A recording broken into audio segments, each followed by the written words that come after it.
Okay, let's continue. Yesterday we left off by murder, how to eat the murder and how much you need and so on. So after you finish murder, the next thing in the Seder plate is what's called kairach. Now the inyan of kairach is a sandwich that at the time of the Bais Din, as we say in the phrase Kein Hasa Hillel held that when the Torah says Al Matzah Simreidim Yechluhu, that you have to eat the Korban Pesach together with matzah and murder, so the Chachamim say in the Mishnah, eat each one separately. Eat matzah separately, murder separately, and the Korban Pesach separately. Hillel says, no, the Torah says, Al Matzah Simreidim Yechluhu. You have to eat it together. In other words, you need to make a sandwich. You need to have matzah and the meat of the Korban Pesach and the murder. So because Hillel was who he was, and it's unclear with the halacha, so we do what Hillel said also. So what do you do for kairach? You take a kezayis matzah, and here you can be more lenient because it's not the biblical matzah. It can be made of 3/4 of an ounce. And then you take a kezayis of matzah, you take a kezayis of murder, and then, again, there's different customs what to do because we're very careful in gebraks, not getting the matzah wet. We take a little dry charesis without wine in it. We put it a little bit on the matzah and then we shake it off. And then, on the murder. I'm sorry. We put a little bit on the murder, we shake it off, and then when you make the sandwich. Now the matzah murder, the kairach, you have to eat reclining. So that's the kairach. But again, where do you get if you have a Seder plate, where the matzah you get the kairach from is the bottom matzah. Because the top matzah you use half of it for the second one. So then you use the bottom one. Now, what?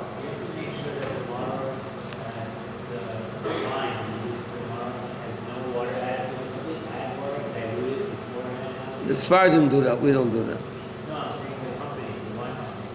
The wine companies, most of them add the maximum amount of water that halacha allows.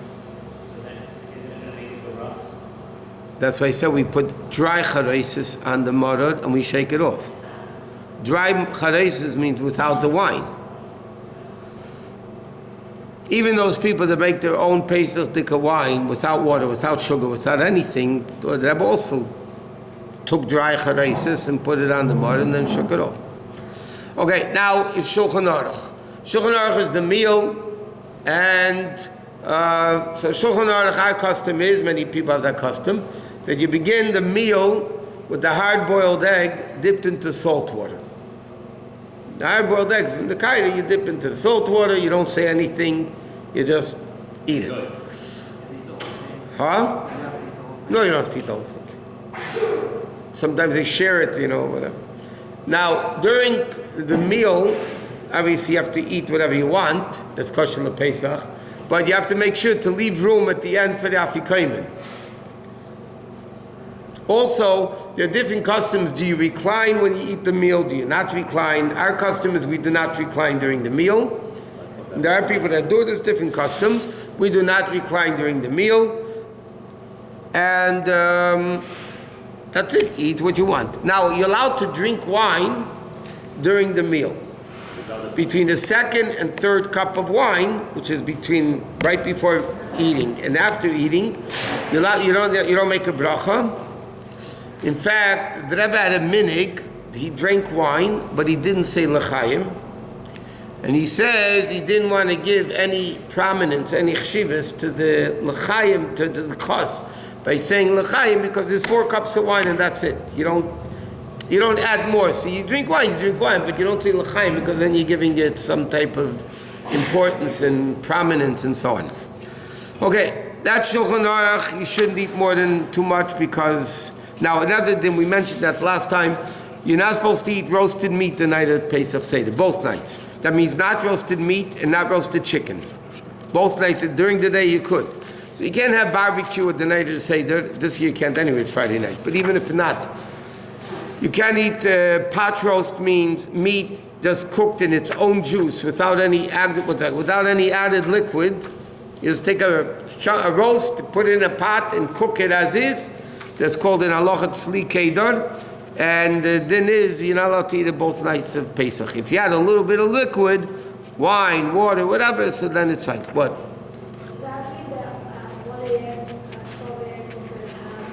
roasted chicken meat? No. The whole night, both whole nights, you don't have roasted. The whole night, you don't have roasted meat and roasted chicken. You can have roasted fish. You can have broiled fish. But they make it like with the vegetables and the meat. No, it has to have water. It's liquid, not water. It could be wine. It could be a little bit even. But just as it is, you don't need both nights. Because we don't want any similarity to the Paschal lamb. It's very interesting. I saw, you see the way, in not only in customs, in halacha, it goes from one extreme to the next.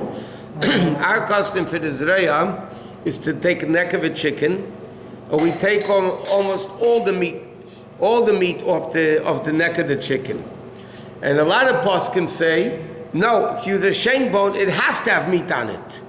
Because otherwise it's not a Korban Pesach. It's not similar to the Korban Pesach.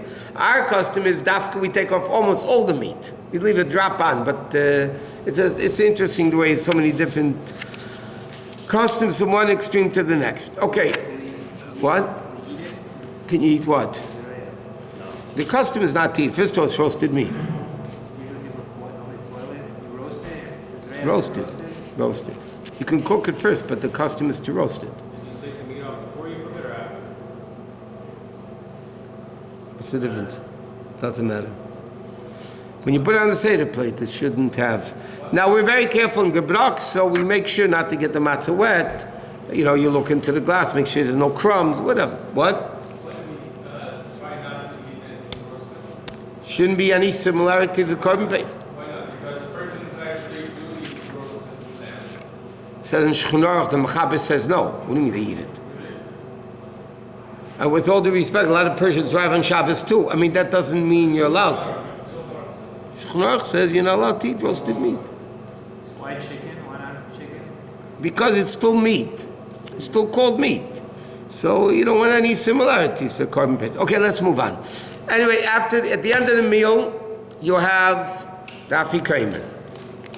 So you need to eat a kazayas matzah. Everybody needs to eat a kazayas matzah. Again, because it's rabbinic, you could be makel of 3/4 of an ounce of matzah. And our minig is to try to eat 2 kazesim of matzah. One for the Korban Pesach and one for the matzah eaten with the Korban Pesach. So our cousin, that's what in Bais Din they did. They ate 2 kazesim of afikomen, 2 kazesim of matzah. So basically, if you do our customs the way we do it, so you have 2 kazesim at the beginning, 1 kazayis for kairach, 2 kazesim for afikomen. If a person can do that, they have 1, 1, 1. If they can't do that, they have to ask it over and what to do. Okay, so you have to eat afikomen. Now, what happens if the kids took the afikomen and they fell asleep and you don't know where it is? So you take other matzah. That's what it says. Okay, now ideally, what?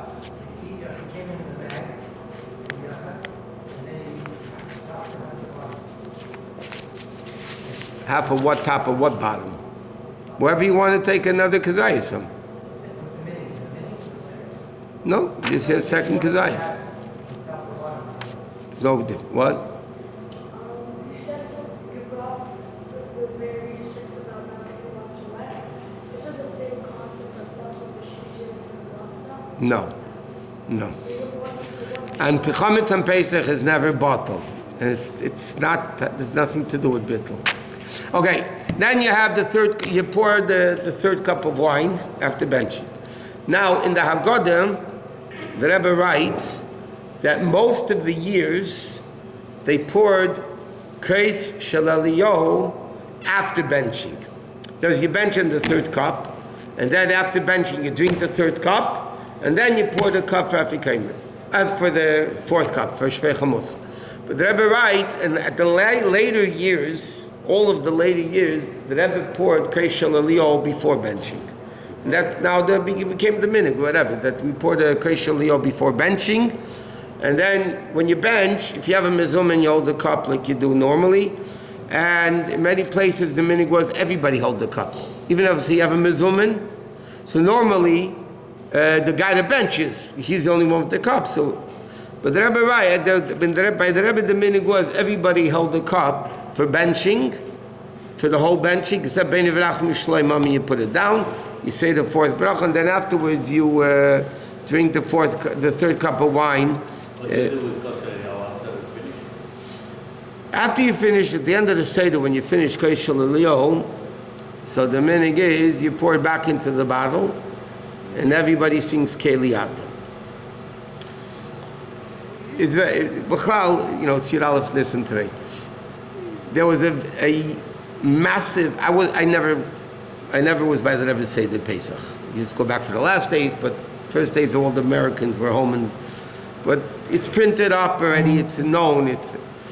There was a major difference in the Rebbe's atmosphere until after benching, and then after benching, the Rebbe's atmosphere changed completely. The Rebbe became extremely serious, extremely, the Rebbe would say the Haggadah, you saw the way he was saying it slowly and emphasizing, and the Rebbe was like in a different world. And the second, after benching, that's already, B'chlal, it says in halacha and Kabbalah definitely, the first half of Seder, until benching, deals with Yetzias Mitzrayim. After benching, Shrei Chamoschon, until the end, deals with Mashiach. Yeah, so the Rebbe is mamish the whole thing. And then, when the Rebbe would pour the cup of Elio back into the bottle, they say it wasn't always the same way, but again, the Rebbe would pour from the bottle into the cup, from the cup into his cup, and then from that cup and that cup. The Rebbe was doing things back and forth. Everybody saw something was going on. They didn't know what, obviously. The Rebbe once told somebody he doesn't have a set way of doing it, but obviously you saw clearly that the Rebbe was doing things. It was exactly that year what it needed to be done. He would pour from the bottle into the cup that it shouldn't be blemished, and then he poured from the cup into his becher into the cup to the bottle. It took a long time to do it, and meanwhile, everybody sang the Nigun Keliato. What? Should we add some wine to the becher and then pour back? To a Keshalio. I said the Rebbe used to do it, but halachically you don't have to, because Elio doesn't drink from the wine. If you drink it, you don't have wine to put it back. No. Bracha. Since isn't there a thing that if it's uncovered during the Seder, anytime you make a bracha on a kiddush or something, that's what people have a thing to cover, to close the bottle. From the Baal Shem Tov, it says you're supposed to close the bottle. You don't, because then it's a din of yayin megula, but it's nothing to do with the becher. Yeah, it has nothing to do with the becher. The becher, occasionally, the second cup, you could be for hours. It's not covered. The bottle, the wine in the bottle, the minhag is in the Baal Shem Tov. It's spoken a lot in halacha also that it should be covered. If the wine was open, can somebody else take and make a kiddush by himself after that? It doesn't say a hal in Shulchan Aruch. It doesn't say a shiv yayin megula, but if there's no other wine, they can use it. But l'chatchila, you try to make sure the wine's always covered in the bottles. Okay, unless we add a little bit to it, then it's not a problem. Okay, you have to remember this here in the benching. You have to say Ritzei, and you have to say Yal V'Yaveh, all the things. If Yal V'Yaveh, you have to repeat the benching. But then you do it without a cost anyway. So then you have, so now you finish benching, you cut to Shrei Chamoschon. Now normally the minhag is you take candles, the candles that were lit, you walk to the door, you open the door. By the Rebbe, the women used to open the door, but when the Rebbe, at later years after the Rebbe passed away, and the Rebbe had to say that in 770, so the guys saw it, the guys were waiting there. The Rebbe would go actually and open the door himself with a candle, the Haggadah in one hand, the candle in the other hand. The Rebbe would open the door and say Shrei Chamot to the outside, not the main door at 770 where the Rebbe would go in after the oil. What? And the Rebbe would open the door and say Shrei Chamot. The Rebbe was wearing his glasses. Guys saw it. It was okay. But the Rebbe, after the Rebbe passed away, the Rebbe did the Seder all by himself. In fact, the guys wanted to be there. The Rebbe said, "Go home." He didn't want anybody there. Told him to go home. But the wine that you do on the Efrem Machot, Huh? you can throw it anywhere, or you have to throw it like in What? the Well, the Persians throw it on doorsteps of people they don't like, right? I know. Is that what they do? There's a minute. No, I'm not laughing. It's a minute. They do that. To pour the wine from the plagues in front of a guy's house you don't like. No, but they do it. I don't know. All you guys, I may say that you always told me that. Pass the bowl and everybody wants one bowl. No, the wine they pour off on the plates. If you want in the neighbor, you don't want it. Okay. For us, it's okay to throw it in the kiosk, no? Huh? It's okay to throw it in the kiosk. Yeah. Where are you going to throw it? Somebody say like. You can't throw it on your lawn No. because you might make the things in grow. The toilet or something. Doesn't matter. You can throw it down the sink. You can throw it down the toilet. What's the big deal? Okay. Then afterwards, you have then you drink the fourth cup of wine, and then we don't say all those pizmeinim, echad miyadeh, and chadgadia, and all that. And we don't even say Chasal Seder Pesach. Most people at the end of the Seder say Chasal Seder Pesach Kil Chosei, because basically they're saying the Seder is over and it should be done properly. And the Alter Rebbe said Pesach never ends, so therefore we don't say Chasal Seder Pesach, we don't say Chadgadia, we don't say Yim Kramer, Yivna, whatever, all those various. We don't think Chadgadia. It's not good. Somebody once asked the Rebbe, why don't we say Ani Mamins every day? Because Nusach Ashkenaz says Ani Mamin. So he asked the Rebbe, why don't we say Ani Mamin and why isn't it in the Siddur? So the Rebbe answered, the reason we don't say it is because it's not in the Siddur. Why? It's a pin back to Sichas. And then the Rebbe said, why don't we say it? Why isn't it in the Siddur? Because whatever. Machachin so meizamel melch mebel mayin kim shivla agal teru v'chanan gashimed. Not the Baruch Zak Sofige Hivel am Ter Mishnamad. Adino Chavetz Man Tzidkai Yagdil Teira v'Yadir.